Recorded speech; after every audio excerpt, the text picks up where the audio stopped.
Praise the lord. మన ప్రభును మన రక్షకుడైన యేసుక్రీస్తు వారి ఉన్నతమైన నామంలో మీ అందరికీ మా హృదయపూర్వక వందనములు. ఈ యొక్క ఆదరణ వాక్యము మీకు దీవెనకరంగా ఉందని నమ్ముతున్నాము. కనీసము ఈ వాక్యమును ఒక 10 మందికైనా షేర్ చేయగలరని దేవుని పేరట మనవి చేసుకుంటున్నాము.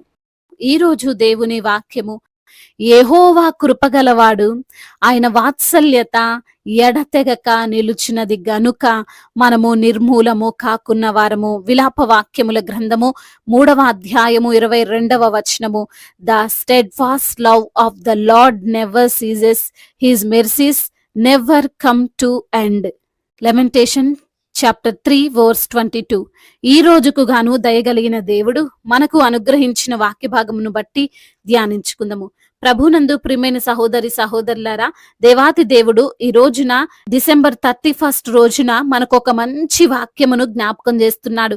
ఈ 2025 సంవత్సరం అంతా కూడా మనము జీవించామంటే, ఈ సంవత్సరం అంతా కూడా మనము గడపగలిగాము అంటే అది మన బలం వలన కాదు, గాని మనము గొప్పవారమని కాదు, మనము ఏదో శక్తిమంతులము జ్ఞానవంతులము అని అసలే కాదు, గాని మన ఎడల ఆయన యొక్క వాత్సల్యత ఉన్నది కాబట్టే మన ఎడల ఆ ప్రభువు కృప చూపాడు. కాబట్టి మనము నిర్మూలం కాలేదు, మనం క్షేమంగా ఉన్నాం. ఈ రోజున ఈ లోకస్తులైతే ఎంతో ఘనంగా సెలబ్రేట్ చేస్తూ జీవిస్తుంటారు కదండి. ఈ పాత సంవత్సరానికి సెండ్ ఆఫ్ ఇవ్వడానికి ఎన్నో ప్రణాళికలు వేసుకుంటారు. పబ్స్ లో, థియేటర్స్ లో, పార్టీలలో మునిగి తేలడానికి సిద్ధంగా ఉంటారు. కానీ ఈ సంవత్సరము అంతా కూడా మేము క్షేమంగా ఉన్నాము, దానికి కారణం ఎవరు అని ఆలోచించరు. కానీ దేవుని యొక్క బిడ్డలముగా ఉన్నటువంటి మనము తప్పకుండా ఆలోచించాలి కదండి.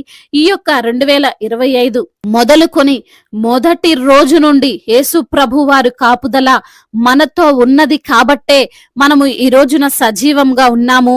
దానిలో ఎటువంటి సందేహం లేదు.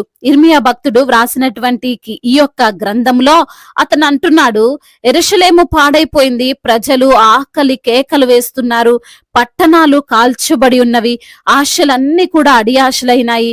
ఇటువంటి బాధాకరమైన దుఃఖకరమైన పరిస్థితుల్లో సాధారణంగా అయితే అందరూ దేవుణ్ణి నిందించడానికి చూస్తారు, గాని ఇర్మియా అంటున్నాడు, దేవుడు కృపగలవాడు, ఆయన వాత్సల్యత కలిగిన వాడు.